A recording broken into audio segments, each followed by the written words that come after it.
Hey y'all, Uncle Jimmy here. When you speak for yourself, you're forced to think for yourself. And when you think for yourself, the sports world looks different. In order to enjoy this podcast and this show, you need to have the courage to look at the world from alternative points of view and not be offended when you disagree. Speak for yourself isn't your Twitter, Facebook, or Instagram feed. SFY tells you what you need to hear and not what you want to hear. So, welcome aboard, buckle up, and enjoy the ride.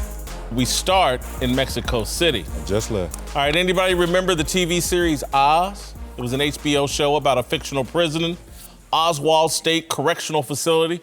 It was the first one-hour dramatic series on a premium cable network. Oz premiered in 1997 and marked what would become the dramatic change in television. 2 years later, HBO rolled out The Sopranos, then came The Wire, Deadwood, and the next thing you know, there's a Game of Thrones. Showtime then joined the party, creating Dexter, Homeland, and Ray Donovan. FX made The Shield. AMC launched Mad Men and Breaking Bad. No one remembers Oz. It was gritty and ugly and hard to watch.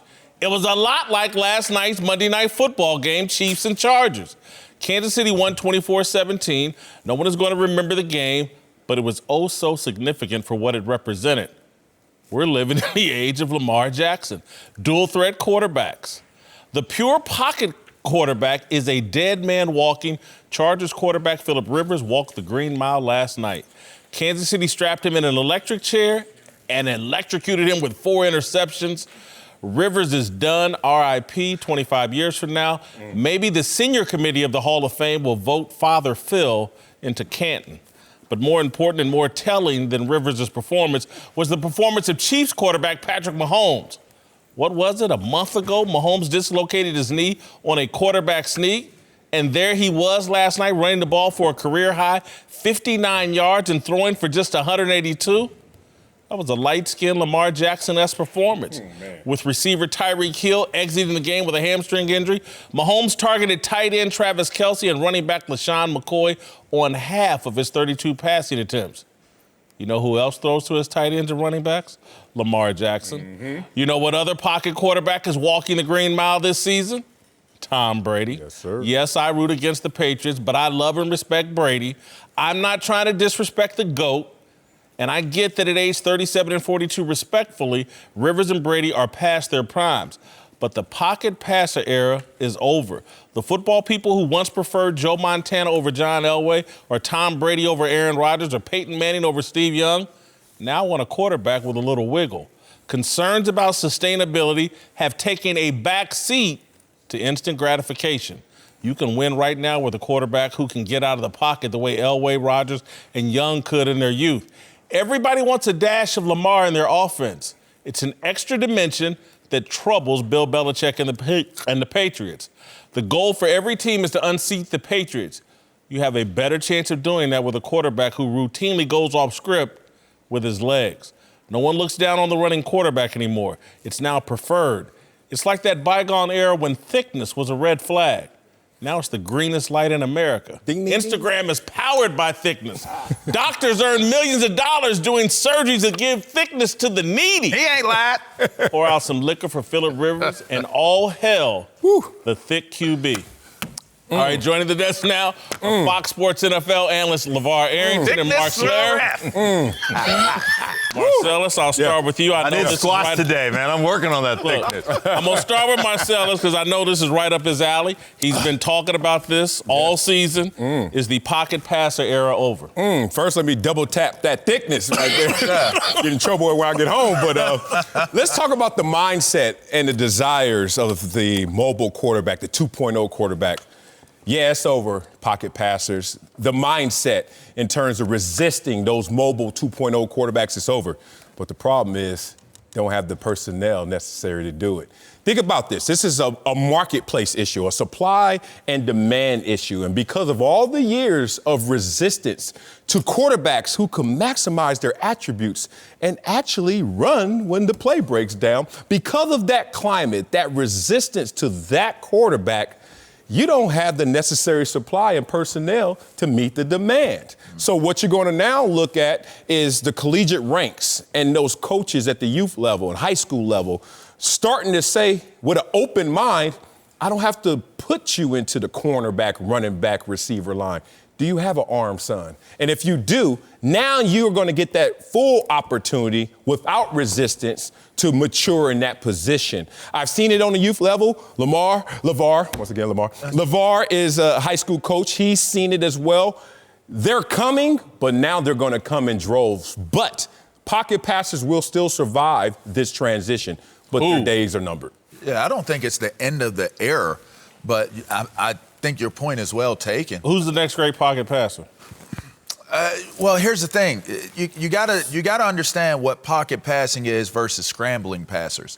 You know, Lamar Jackson is a true running quarterback. He can run the ball, and that's not to take anything away from guys like a Russell Wilson, but those guys are scramblers. They're dual threat. Dual threat is different than the running quarterback. No, I know. That's why in the essay I said dual threat. You did say dual threat. Pocket passer. And so, so to say pocket, there are some pocket passers that are mobile. Who's next?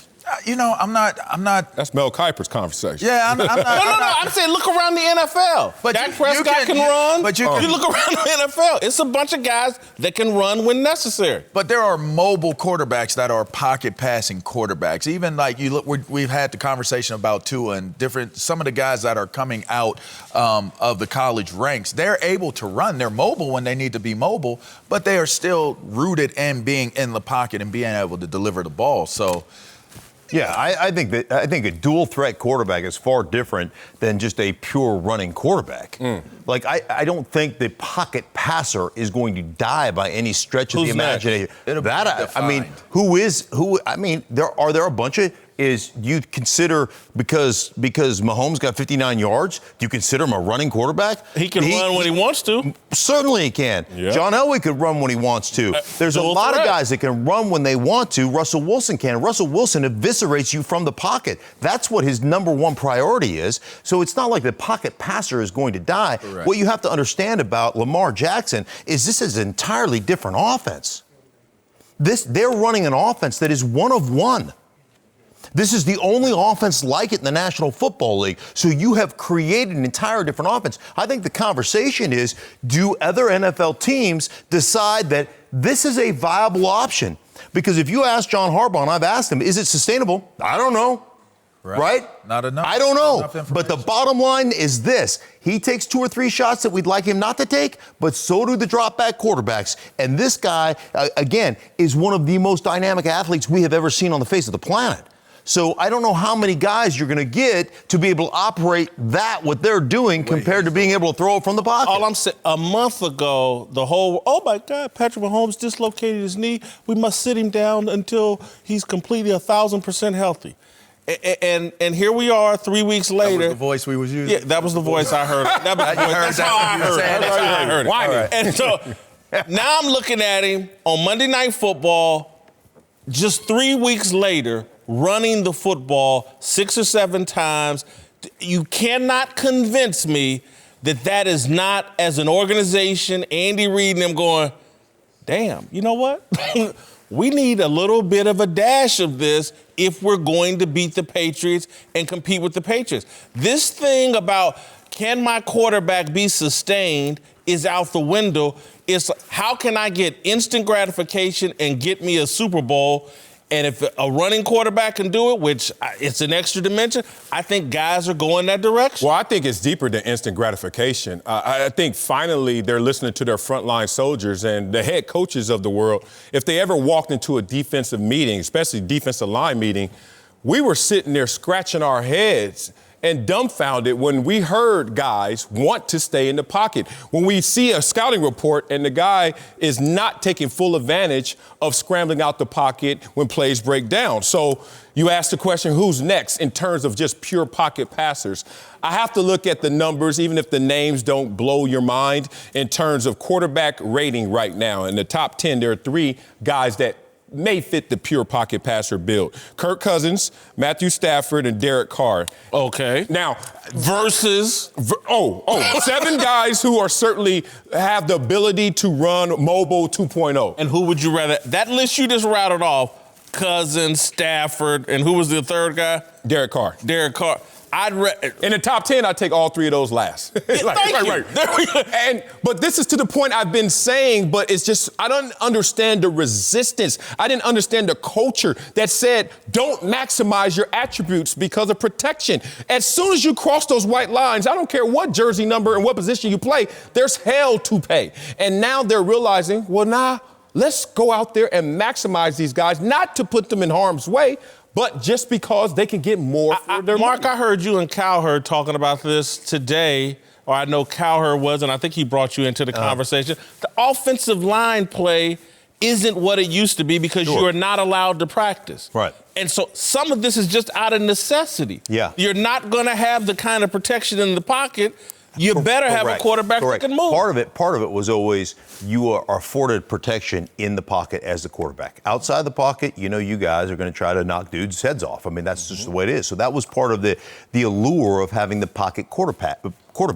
But the problem is to me, I will tell you flat out, one of the hardest skills in the world, you think about playing offensive line. It is one of the most skilled positions in football. And think about this. We are the worst athletes on a football field. Sometimes. Sometimes. When you talk about position by position. Well, in your case, right, that's true. But look, think about it. I've seen corners transition to safety to linebacker to D tackle, or D end, D tackle to D end to D tackle. Offensive line, you're a fan. That's the next transition. You can't go anywhere else, man. Right? And so you're the worst athletes on the football field. So every time I play, I am outmanned by you athletically. Yep. So from a skill standpoint, I have got to understand leverage. I've got to understand where my help comes from. I've got to understand my footwork and my technique to stop you on a day-to-day basis. And now I don't get to ever practice it again. So from that standpoint, you're 100% correct. Here's the other thing that's interesting. You're at 5-year windows anyhow, right? You're in so why are we obsessed? And this is where Baltimore is way ahead of the curve. Everything's a 5-year window anyhow. So why are we trying to find a quarterback for the next 20 years? They're just like, hey, man. That's the obsession of traditional football. You want to have. Sure. Yeah, but stability. you want to have that franchise guy for years to come. But with that being said, I think you're hitting it right on the net. And it's funny because I know you're about to transition us into the next question. And it directly hits into that. Well, to that point, one thing what's an unintended positive consequence of the 2.0 quarterback is the running game, which is leading Baltimore in their drive to success.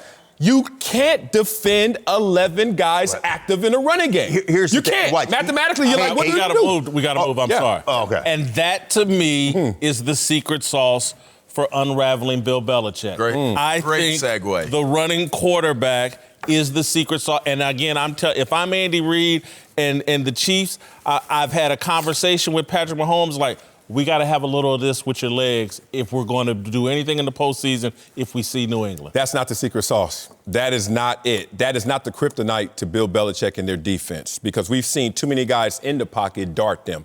If you want to ask any fan looking at the Patriots and say, what's been our kryptonite? Only one name comes to mind: Eli Manning. And Eli Manning couldn't move anywhere. That's luck in the Super Bowl. Okay, you call it luck, but it happened twice. It happened a couple times. Luck is not striking that often. And then there are other guys, other memorable losses. I know we're all hanging our hats on to what we just saw with Lamar Jackson, but do you remember Joe Flacco? Do you remember Alex Smith, who has the ability to move but didn't move in that game, had 5 rushes for 3 yards and beat them 42-27. So the memorable losses, the big losses for the Patriots actually came from guys who just stood still and said, let me dart you. There is a way to beat Belichick, and there's also a way to run around and try to beat Belichick and improvise, but it happens both ways. It's the line. The secret sauce to beating the New England Patriots is the offensive line or the defensive line. Those New York Giant teams that won, Their defensive line dismantled the Patriots up front and did not give Tom Brady the opportunities to get to where he was trying to go. On the offensive side of the ball, it's amazing to say that they don't practice like they used to. They're not as equipped and skilled to block the way that they once blocked to create that pocket. Well, you know who's creating those lanes and creating that safety? The Ravens offensive line. You know if they're rated in the passing game? Number 1. Yeah. They are by Pro Football Focus, they are the number 1 rated blocking unit in the National Football League. That's your secret sauce. You put that extra running back there that can actually throw the ball along with running the ball. Now you're playing basketball. Only thing I think y'all missing out on is Stephon Gilmore and Jason McCourty and their ability to shut down receivers one-on-one for how man long? coverage. It doesn't matter if you can run it. I think there's a couple things here with Baltimore. One, John Harbaugh is not walking over to Bill Belichick to get an autograph pregame. Okay? They're not intimidated. They are not intimidated by the New England Patriots. This is one of the few teams that says we don't care that you're the New England Patriots. So they're not intimidated by them. That's number 1. Number 2, when you break them down, you operate as an offense. Split down the middle of the offensive football field from the center, right? You got 6 guys on one side, 5 guys on another. Now all of a sudden they say, blue 80, said, they start a receiver in motion. So they bring the receiver, the tight end, and now the tailback. Get the numbers. So you've got 5 guys on this side of the football field, and at one point it was 4 on 5, and now all of a sudden your quarterback's running, and it's 6 on 5 or 7 on 5. And they're eating people. I mean, they are eating people. They got 3 big tight ends. I call it heavy spread offense. It's one of the most amazing offenses I've watched. And then you flip side that they're like, okay, listen, we're going to eat up the clock. We're going to run the ball and eat up the clock, and we're going to force you to try to beat us throwing the football because you can't play the game that we play. And now what? Wink Martindale, their defense coordinator, says, you know what I'm going to do? I'm bringing pressure. Anytime there's anything going on, man, we're in 0 coverage. You block 6, we're bringing 7. You block 7, we'll bring 8. You block 5, we'll bring 6. You don't have an answer for us. And if we're going to lose bloody in your nose, and we can live with that. And that's the Baltimore Ravens in a nutshell. Bottom line, they're phenomenal with what they do. Did you know that as many as 7 of 10 adults wish they played a musical instrument? Unfortunately, many never do because they think it's either too late for them to start or too expensive. Musician is an online music education platform rethinking the way people learn music. It's the fun, easy, and affordable way to learn guitar, piano, bass, ukulele, or even singing. Just download the app to your desktop, tablet, or phone and start playing. Musician is perfect whether you're just starting out or have been playing for years. Enjoy thousands of popular songs and expertly crafted lessons and exercises across dozens of genres. Compared to private lessons, Musician is more affordable and lets you learn on your own schedule. You'll get bite-sized lessons, easy-to-follow instructions, and exercises tailored to your goals. Using Musician to learn an instrument like guitar or piano is much better than trying to teach yourself. So if you've been wanting to learn an instrument or simply want some help getting back to playing, check out Musician. You can get an extended 14-day free trial of their Premium Plus package at musician.com/play. That's unlimited lessons and unlimited songs on as many instruments as you want for 2 whole weeks. Just go to musician.com/play to start your free trial today. Mark Schlereth is back with us. We're joined now by Fox College football analyst and former NFL star Reggie Bush. Time now for a big story. Let's move to the Patriots, who clearly need more weapons on offense after eking out a win in Philadelphia Sunday with just 17 points. Patriots fans' hopes for a Gronk comeback were dashed when the tight end's big announcement today was just about him hosting a Super Bowl party. He said he probably won't return this year. But another star might be trying to get back in the team's good graces, with Antonio Brown tweeting today, quote, Mr. Crab, I apologize sincerely to you and your organization. All I wanted to be was an asset to the organization. Sorry for the bad media and the drama. Thank you sincerely, A.B. All right, Marcellus. You think A.B. is being sincere? No, not at all. This doesn't move me, and if I'm Robert Kraft, I'm thinking the same. A.B., kick them rocks right there. You had your opportunity, and I tell you why. I'm going to make this binary because I think there are two sides to this conversation. And I'm tired of empowering the wrong side of the conversation. That side of the conversation is, you know what? In despair, when I have issues, I could do whatever I want without consequence. Oh, to wipe that clean, all I have to do is say, I'm sorry later, and all is well. I have a 4-year-old son, and I want him to understand the relationship between actions and consequences. And that's one of the teaching lessons that you have to go through when you talk about any level of life. Whatever your choice is, there's going to be consequences based on those choices.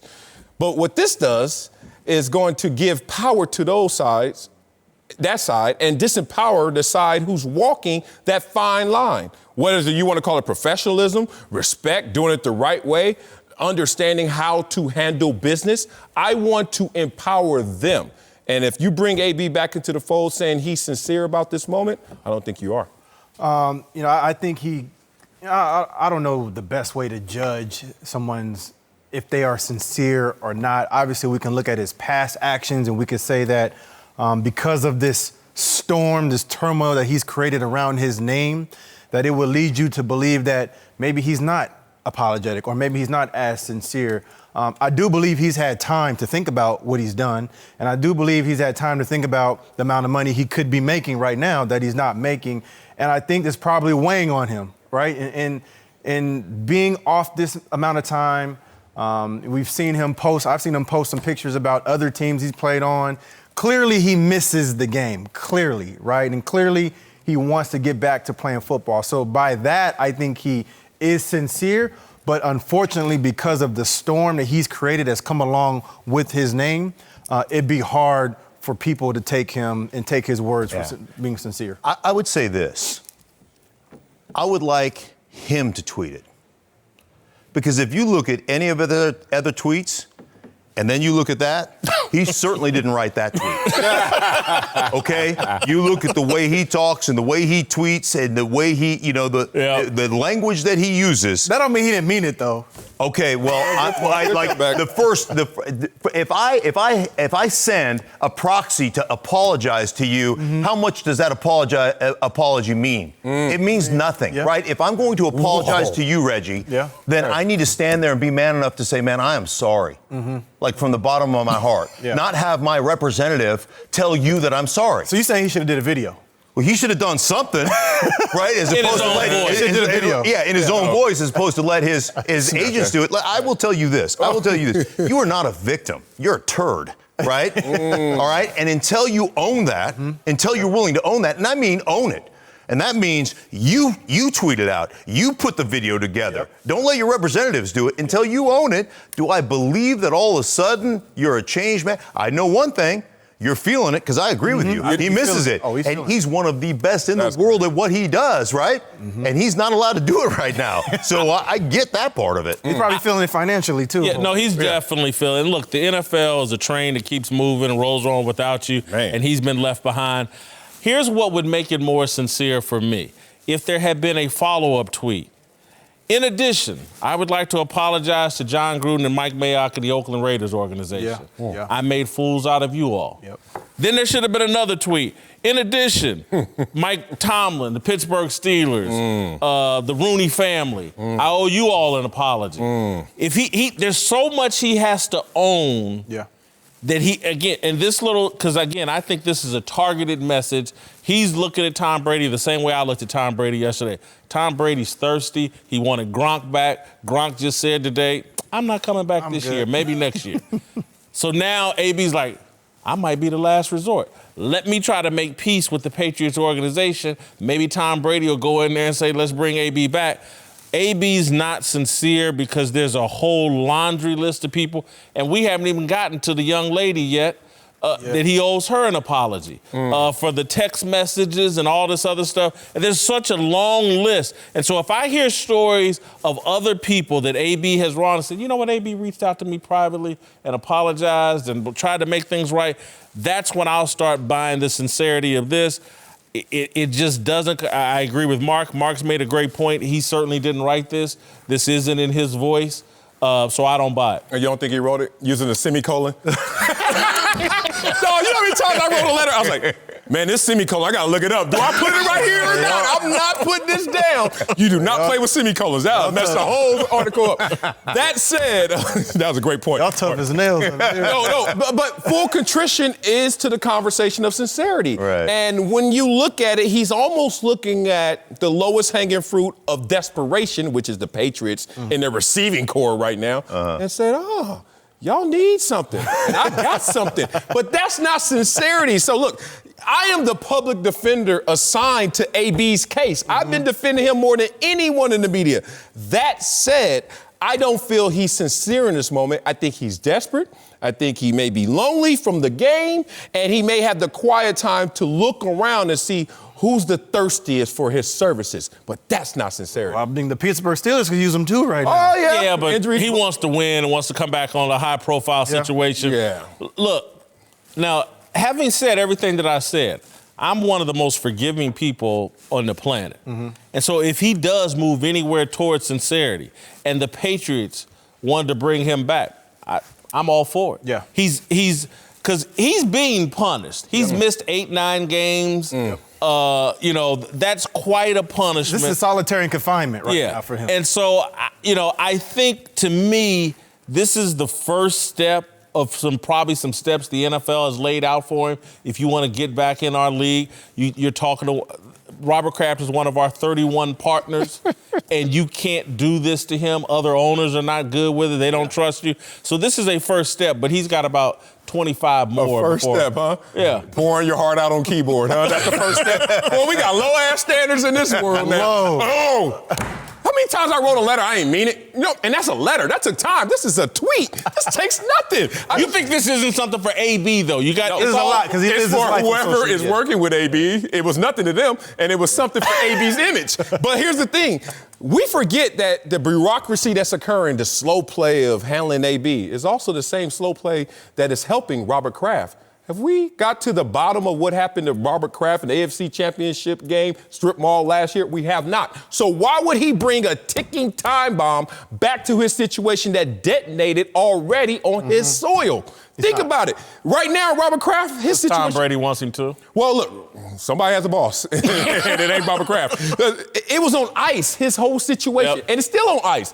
But then you bring AB back. Unfortunately, my heart is saying give him another chance, but I just know how this goes. If team failures, personal failures, the team doesn't live up to expectations, whatever it is, what detonates AB again? This is why when he was 2-3 days away from a guaranteed contract, everybody is like, what the hell are you doing? Just shut up and be quiet, and you're going to have $30 million in the bank.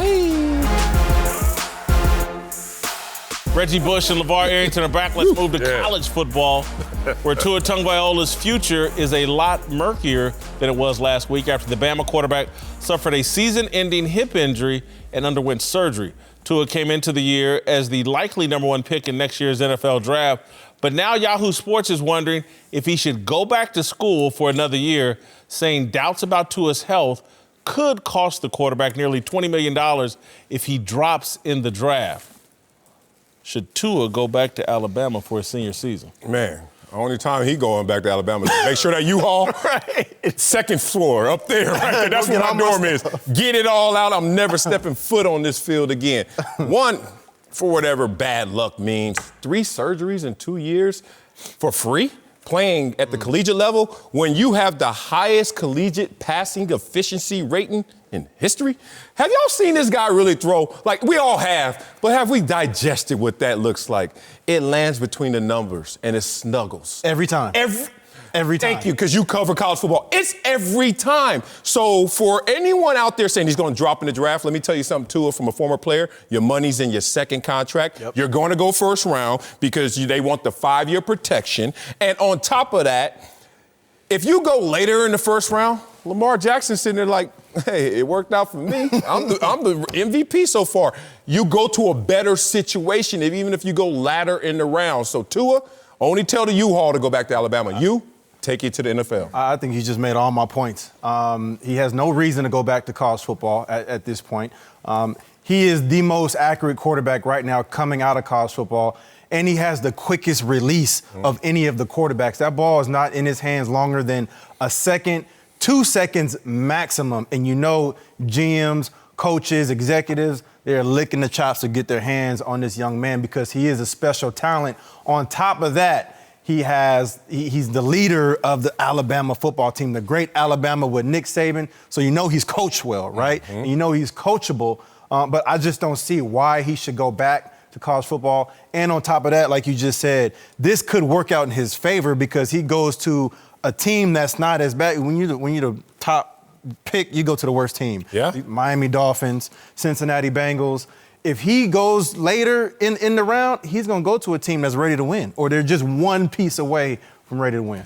I don't disagree with any of the points, but I'm going to just take a different perspective, a different angle on it. He will have had time to rehab and be healthy going into workouts and interviews with the NFL, but not before the draft. He won't. Well, this sounds like a 6-7 month recovery. Well, then this even further makes my point. Then I don't think there's anything wrong with taking that extra year, which is a real year, taking that extra year to be able for yourself to mentally, emotionally prepare yourself to get back to playing at the level you played before you had this injury. I have no idea what type of impact this injury will have. It's very rare. I've heard of a hip being, dislocated. Bo Jackson. Bo Jackson's the only one. His is different than Bo's, but let's go ahead. So, and I'll say this. And you may have experienced it to a very certain high degree because you guys won a national championship. But where I came from and where I played, I never relived the experience and felt the experience of what, and I know money plays a part, but I never really experienced the joy and the amazingness of what the environment was when I played in college football once I left. And listen, I know a lot of people make it about money. I understand that. They do first. And I get that. Not us. But in some instances, I could see Tua looking at getting healthy, making sure his mind is healthy, because a lot of times we look at you getting healthy as just your physical, but mentally having that opportunity in school, I think wouldn't be a bad idea. Well, Tua's family is not wealthy by any stretch, so I think there is some financial pressure. They haven't been wealthy all the way up to this point. No question about it. No question about it. So I just think there's a little financial pressure. Only because you all have stated the other side so well, I'm going to play the other side as well and agree with LeVar to some degree about, look, man, Alabama is a very special football atmosphere and place.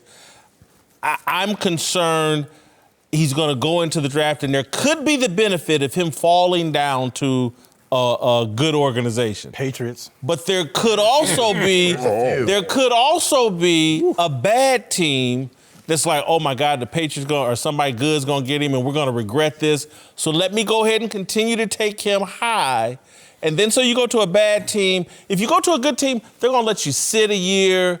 There won't be any pressure to put you out on the field. You go to a bad team, a coach could be in trouble, pressure on the organization. We got to get him out there sooner rather than later. And to me, the upside to returning to Alabama is I would just like to once see Tua make it through a football season without getting hurt. Go ahead. You next. Okay, well, look, I was in San Diego when Eli Manning was supposed to be my teammate. And no, there is a play there. If a bad team picks you, there is a play there. John Elway obviously comes to mind as well. That's one. Two, there's no upside on the field for him to go out there in terms of draft status, only for the psychological effects. Mentally, it feels better. I feel good. But let me ask you this, though. Okay. You still think right now he's the top 5 pick right now? Coming off this injury. Yeah, top 5 pick. No, he's not going to be probably top 5. I think he drops. So I think that's okay. So that's some... Yeah, but that's still going to be more money for a family that maybe has no money. That's still going to be more than that, but it's not going to be what you thought pie in the sky. But that's coming. Yep. You tell that team there are some terms in picking me, or I will Eli Manning this. I need the red shirt. Two, if you don't agree to that, I need to go. And he has enough. Listen to 87 touchdowns, 11 picks in 24 games, and the most efficient passer ever. You're going back to play? There's no upside for you on that field. I still think that there has to be a focus on, and I've lived this and have watched it with so many young players, talented, gifted players.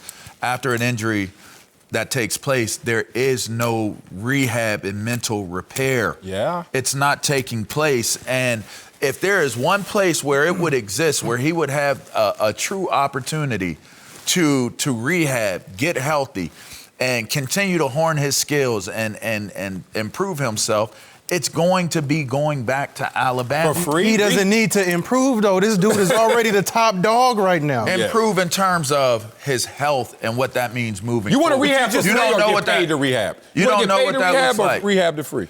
Listen, and I understand that, but I am coming from a perspective now, looking at it hindsight, retrospectively speaking. I honestly, if I could have gone back to school for my last year of school, I honestly would have gone back. Over the number And 2 overall pick? I could have gone number 1 in the draft. They were doing contracts the night before when I came out. I had the opportunity to take a deal to go number 1 in the draft, and I did not do that. And I'm saying 1, 2, 3, or 4. If retrospectively speaking, for me, if I could do it all over again, I would have taken my last year of school, for certain.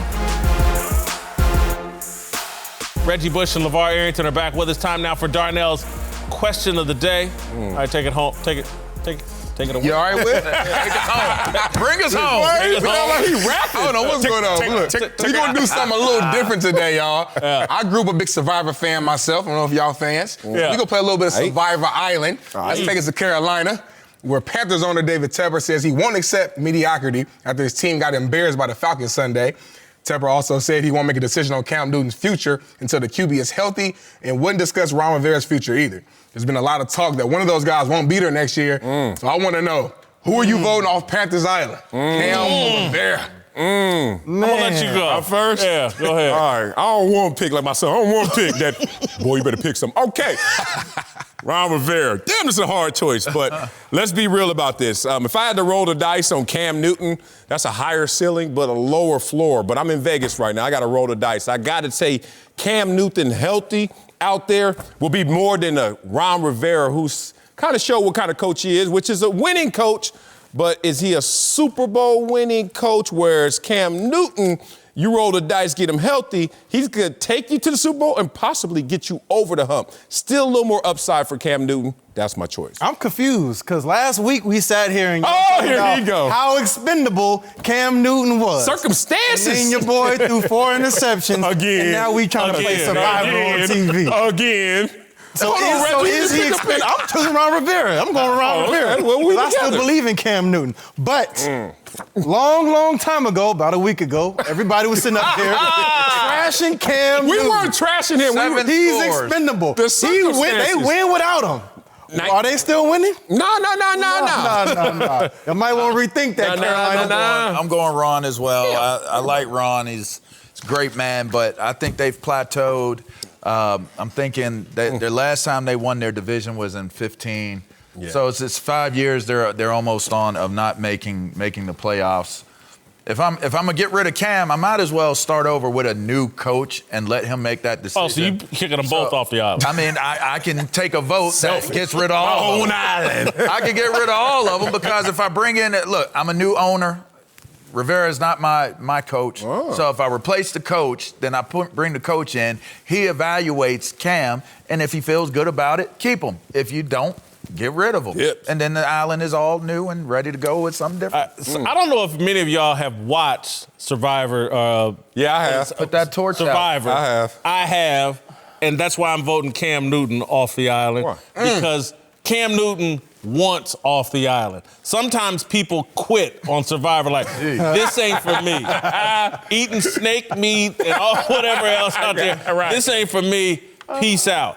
Cam Newton, Carolina, it's over. Is it? If I'm Cam Newton, I want a fresh start. I don't want to deal with any of this baggage left over in Carolina. And so I'm voting Cam off because I want what's best for Cam. LA Chargers, maybe even Chicago Bears, who knows. But Carolina, I look at their defense and say it's backing up. I look at, now I do like Christian McCaffrey. I like some of their young receivers.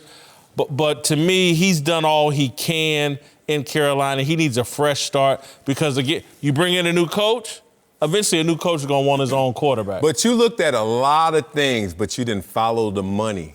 Cam Newton is due only $19 million next year. So why get rid of him? That is discount bargain Costco rates for a quarterback. And who knows what you could get out of Cam Newton? You redshirt him this year. Don't come back with 5-5. Stop playing, Cam. Ain't gonna make playoffs. Don't need Look, all right, go ahead.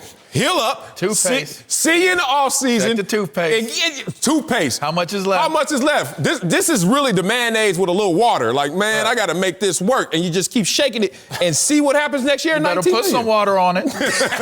19 million. I'm going to I see. ain't never put no water in mayonnaise. I don't know what y'all talking about. That's disgusting. See, Reggie, your cereal. Maybe in like Water in your cereal. Water in your cereal. Reggie Bull. we ain't had milk, You're a Californian man. No. Reggie was We getting had paid a milk. lot earlier. Right. That USC money. We had milk.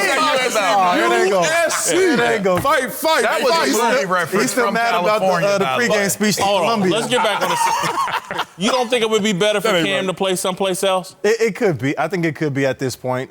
Just looking at the amount of weapons that they do or don't have with Carolina. I think if he goes somewhere else, like you mentioned, the Chargers, ton of weapons.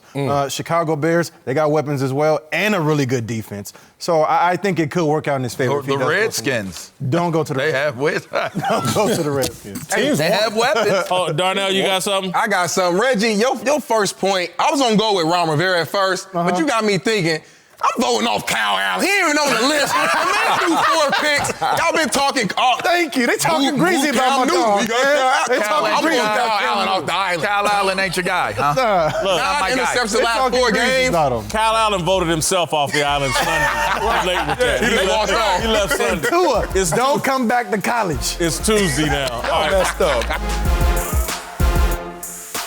Jason Whitlock, Marcellus Wiley, joined by Fox Sports NBA analyst Rick Bucher.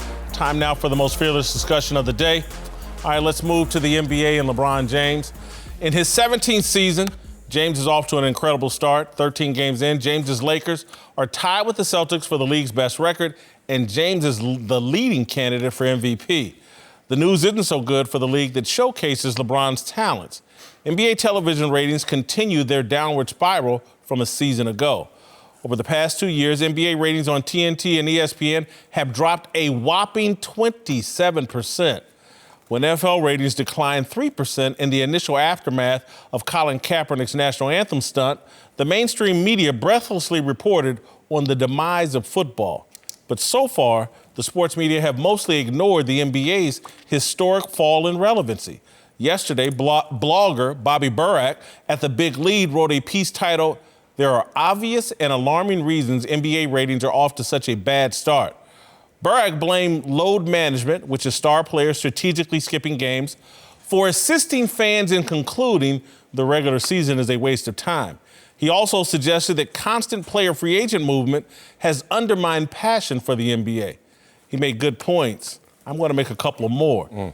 Under Commissioner Adam Silver's direction and LeBron James's influence, the NBA has abandoned traditional American sports fans in an attempt to make the league more popular in China. Silver, James, and their puppet master Nike cast the NBA as revolutionary, political, anti-American. They did this to curry favor with the communist government in China. Nike's goal was to pressure the Trump administration to support the Trans-Pacific Trade Partnership, which President Obama announced at the Nike headquarters in 2015. The NBA's goal was to land a record TV contract from China. The American sports media celebrated the NBA's communist pandering and far-left politics. From Steve Kerr to Greg Popovich to LeBron James, the NBA wrapped itself in political resistance to the absolute delight of woke media. It's bad business to be politically divisive, especially for a sports league. Hardcore sports fans love sports because they provide an escape from the buffoonery and dishonesty of politics.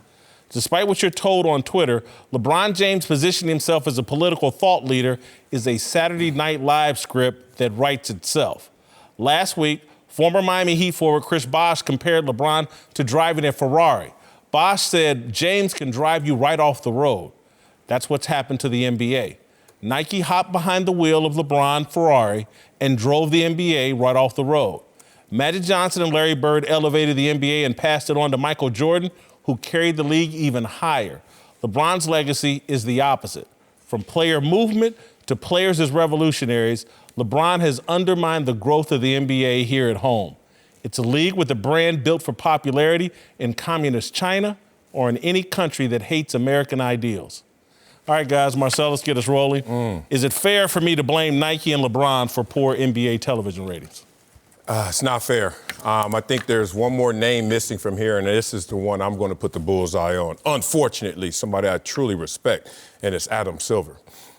This is what happened to the NBA to me in the last couple of years. You're talking about the 2-year drop in ratings up to 27%. For Adam Silver, he has the biggest market, and you're talking about it at our bottom line, in China and Nike and their dealings. And then he has his biggest star, and that's LeBron James. And he's sitting there holding these two huge entities, even though LeBron's just an individual. And then his sensibilities in talking about Adam Silver were actually curated on day one on the job when he landed, and what was on his lap? A race-related issue, racism with the Clippers. And he felt the love and the adoration because of his swift decision and harsh penalty. Kicked the owner out the league. And everyone said, ah. And it woke media, and it put the label on the NBA of being the woke league. What happens last year, December 2018, when Adam Silver's asked about being the woke NBA? He says, I didn't know we were given that designation, but I understand the sentiment, and we're proud of that. Now, let's go back to the origin of sports. Physically, we know what it is. It's supposed to be just guys and gals going out there and playing in this meritocracy. But the spirit of it is communal. Like, I don't ask you your tax returns. I don't ask you where you live. I don't ask you what your background is. Put your hand in the huddle and let's play for something greater than all of us. When you lose your way in that spirit, and when you start to lean into things that people are trying to escape from when they're watching your product, sooner than later, they will become distracted, detached, and find other ways of entertainment. I think all of that in the recipe. Adam Silver, it landed on his lap. He ran with it. I think he ran a little too far. Yeah, I'd say there's not any one thing that I would attribute the decline to. Look, parity doesn't work in the NBA. The fact that you don't have a super team for everybody to gun for is going to be a factor. You look at the stars that you do have that are drawing the most attention right now. They're not engaging stars. Kawhi Leonard, Giannis Antetokounmpo, James Harden. They don't capture the imagination. I agree that on some level, what has gone on politically, that fans look for an escape from politics and the outside noise when they go to sports, and the NBA has embraced being in that is having an effect. But don't judge the health of the league on the TV ratings or on the attendance. In the U.S., they protected the China market because the China market offers an audience that is bigger than what they have in the U.S. There's a certain faction of the U.S. NBA fan that you're always going to have. I don't live there. Understood. Don't live in China. Understood. I don't care about China. Understood. But the NBA does. Yes, because it is a global league now. More than 25% of the players are international now. One of the most engaging up and coming is Luka Doncic. To me, he's one of the hopes of the future. But how does that resonate in the United States? Right. So they're looking at the big picture, and they always have. I learned this long ago, being in the NBA offices and going in and talking to Adam Silver when he wasn't the commissioner, when he was an underling. And they have a dozen or more revenue streams that they look at. And when they are attracting the fan that will never buy a league pass, that will never step into an arena, then they feel that they're being successful because that's a market that's way beyond what they're appealing to. So, as an American, should I feel good about the fact that I have a professional sports league that is catering to a foreign country, that's their end game? I don't feel good about that because I feel like that's part of the reason why their politics have become so, and I'm just sorry, there are people that believe this, and I do as well. Their politics seem anti-American, and it's to please China and to make them more popular in China. I don't like that, and I don't think American sports fans like that. This is basketball. It was started here. Yeah. This in Naismith. It's supposed to be an American sport. This is upsetting to me, and I think American sports fans. Understandable, but the reach of the NBA, the advantage that the NBA has over the NFL, over Major League Baseball, is that they are a global game. And so they're trying to take advantage of what their greatest reach is. The other part is, and Adam Silver admitted this last spring, their audience in the United States, the NBA owns more of the sports landscape than it ever has before. We talk about the NBA and what goes on in the NBA. Its presence on social media is greater than any other sport. But that is being driven by a fan base that doesn't actually watch the games, that doesn't watch TV. This young fan base is used to fantasy basketball. They're used to orchestrating things. They're more interested in where players are going than actually watching those players play in those particular places. Well, that's interesting. One, I have to correct you. My wife, who's Canadian, will say it was basketball was created in Canada. They're going to come at you with that.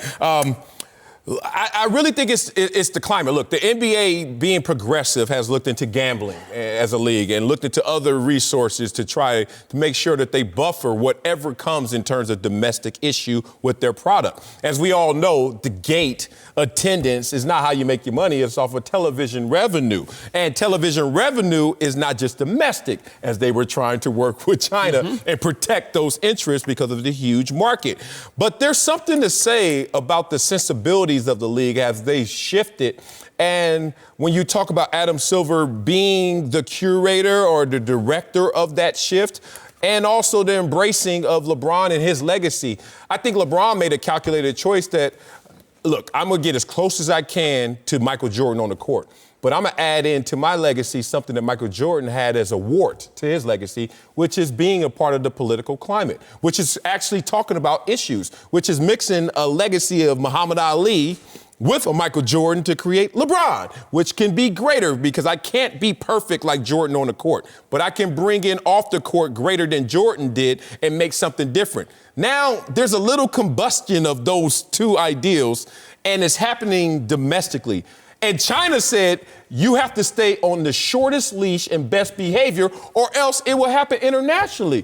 What is the NBA to do if they're losing it at home and then China has them on that short leash? How will this end? Yeah, well, that's the difficulty because Adam Silver's got to walk that line between those two, and I do not envy him trying to figure out how he does that. I'm going to say the other point of this, though, is that LeBron, as an ambassador for Nike, has coming up woefully short from Michael Jordan. It's not even close. Michael Jordan, at 56 years old or whatever he is, still is a better brand endorser for Nike. He hasn't played in 20 years virtually, and he still will move more shoes than LeBron James. And that's because whether we like it or not, or whether the woke media likes it or not, Michael Jordan attached himself to traditional sports values. He was clean cut. He was non-tatted. He played to the biggest audience in America, and it made him a huge international star that he's selling more shoes in America, in China, anywhere. This is where I think the NBA has gotten off course and Nike's gotten off course, pandering to China. You're better off pandering to our values and our fan base and let China fall in behind that than going this other direction, irritating your own fan base. And as Marcellus has pointed out, now you're dealing with a country that has you on the shortest leash in the world. You can't tweet what you actually think. Right. Unreal. And so I just think the NBA is in a dangerous place. It infuriates me that no one in the media will talk about this. If the NFL ratings drop 2%, it's an apocalypse. And the NFL's dying and I can't wait for it to die. 27% drop, and we're at nothing to see here, nothing to talk about, guys. Yeah. The NBA is the great, and LeBron James is Muhammad Ali. No, Muhammad Ali, I say it many, many times, attached to a black religious organization. He was controlled. LeBron James is attached to Nike and China. That's far different than the Nation of Islam. Well, let's be clear. The being woke and how LeBron has tried to be involved in social issues, he hasn't been consistent. It's not like he's been great at it. He's been all over the place, and so I don't know how effective that has been. I agree with you in this regard, that the league is running a risk, whether it's appealing to the sports fan or it's appealing to the basketball fan. It feels as if they're losing sight of the importance of the game itself. It feels as if the game is being tricked up in a multitude of ways. I got to tell you, this straight line shooting 53s a game, people have been watching basketball for a long time. It's boring. It becomes just too easy to watch and it's non-creative. The highlights, not yes, creative. Exactly. It's not Dr. an engaging form. Michael Jordan, Magic Johnson, Larry Bird, they all had their unique style. Right. And when you turned on, it's like almost Dominique Wilkins, who I couldn't stand, he had a unique style. Right. And all the creativity is being. LeBron plays bully ball, which is not really fun to watch. He runs over and barrels into people, and everybody else jacks up threes. Yeah. You know what's interesting about sports? I take my two first attributes in terms of what I internalize from the game. And I'm just going to expound on this, and I think it's the same in the NBA, and I think it's the same in all sports. One, you want to play with a team or even individually for something greater than yourself, greater than your own selfish ambitions. So let's collectively do something, and we bring us all together. Community comes to mind. But secondly, for those who are watching us, they want to live vicariously through us, but in a daring sense, dangerously. Like, you can do something I can't do, so I root for you to do it because I know damn well I can't do it. And I'm telling you right now, jacking up 53s a game is not something that makes me think I can't go out there and do it. Right. And that's what's really undermining some of the purists that are watching the game.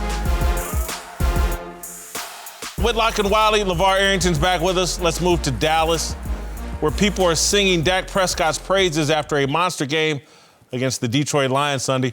Dak has been putting up big numbers this year at the expense of Ezekiel Elliott and the run game, whose numbers are way down. But Hall of Famer LaDainian Tomlinson just raised an interesting theory about Dak's rise on Undisputed yesterday. Anytime you have a young quarterback, you got a young offense coordinator, you're going to want to try to uplift that young quarterback to be in the MVP race, right? Okay. And so naturally, you're not going to run the ball as much as you used to. You buying this? Not for the same reasons, but I'm going to probably go to the same place. We all know incentives shape behavior. So if you're any offensive coordinator out there, you're incentivized to highlight the passing game in the passing league because on your resume, if you have a tremendous passer, it will help advance you up the ranks. Having a tremendous running back, which is a position that's devalued, guess what? It's going to be devalued even on your resume. So you walk up into owner's meeting with head coach opportunity and you sit there talking about your running game. Even the owner's going to say, okay. Unless you're talking about Lamar, you're right. Yeah, but if you're talking about a quarterback, now you got my attention. So I think his incentives are shaping his behavior on top of Dak Prescott showed up this year and Ezekiel didn't.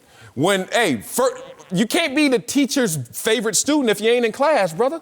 You in Cabo. Guess what? All right, Dak, I've been in the quarterback room with you. I'm your former teammate. And now I'm actually coaching you.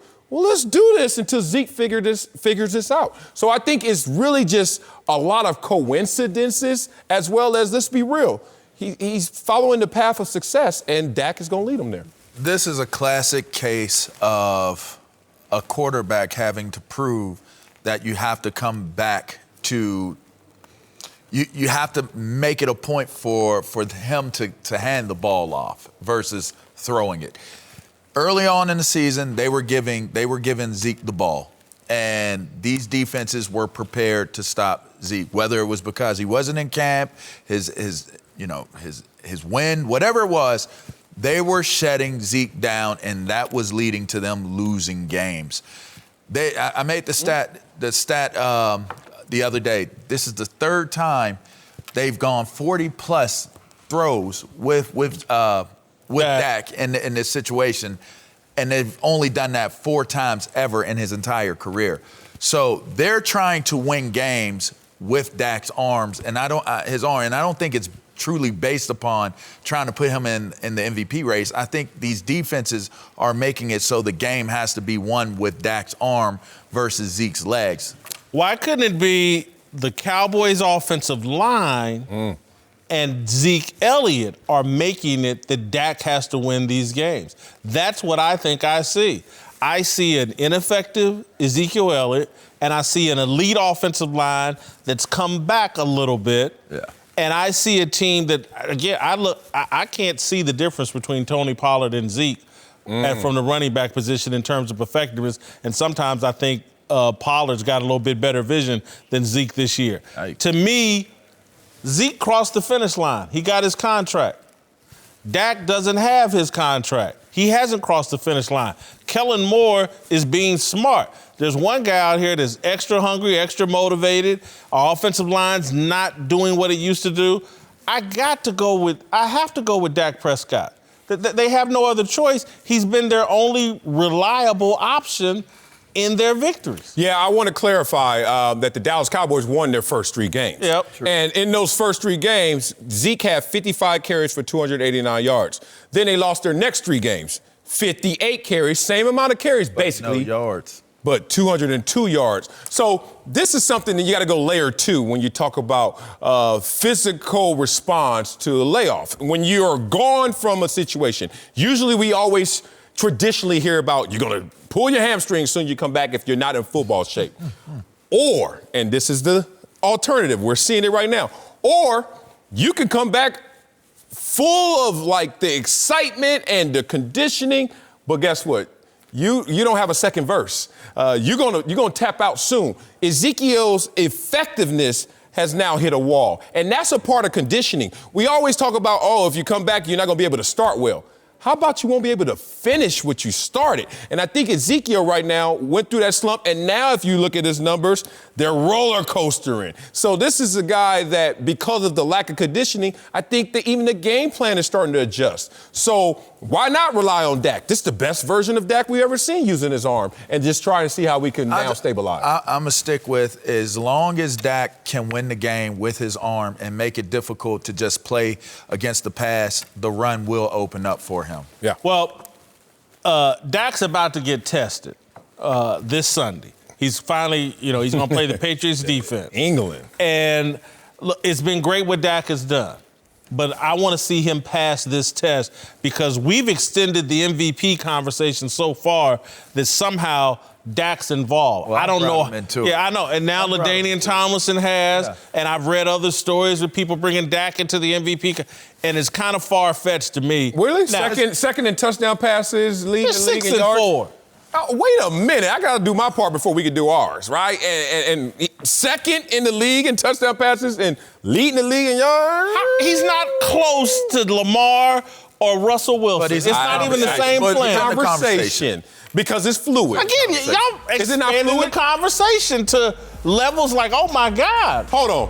When Aaron Rodgers was inserted into it, it wasn't a resistance to him being in it. I didn't like realistically. It. But I didn't like it, but his team's 8-1 or something like that.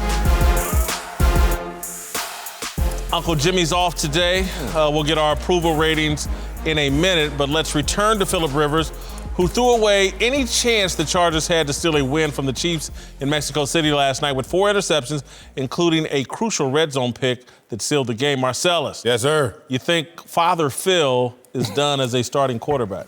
Father Time is knocking on Father Phil's door. Can I answer this by giving you my evidence and then give you my conclusion? One, it's amazing in sports culture now with Cam Newton. We use the 8-game sample size to say, look, Cam, it's time. It's over. It's time to move on. And now we have reduced that 8 games to 2 games with Phillip Rivers in terms of 7 interceptions. Lack of mobility comes into conversation. Tyrod Taylor, a 2.0 quarterback who is conservative with the ball but doesn't turn it over. So there is internal conversation around, can we move Phillip Rivers? The biggest incentive is the money. He's in the contract year. at 37 years old. This is the perfect insertion point to depart from Phillip Rivers. So my conclusion is, I think it's over for Phillip. I think they're going to try and move on. Damn it! And I got my season tickets for next year. Thinking Phillip my quarterback. Father Phil needs to go and be a stay-at-home dad. Oh, don't do that. It's done. It's done for Father 9 Phil. kids. He ain't staying home. All right, let's get to our approval rating. I think. Big drop-off, 18-point drop-off from the last time I did Father Phil. I got him down to a 6 in job performance. Just too many INTs. Everything else pretty much stays the same. 61 role player. Oh, man. Higher than that. Look, he had 2 bad games, and it's been a roller coaster season. Last year, tremendous year. So I think they'll bring him back in a reduced setting to try and let him go out there and fight for it. But only a job performance falls for me. Everything else is still good. You think I was hard on him? The internet has him as a dumpster fire. Prisoners of the 43%.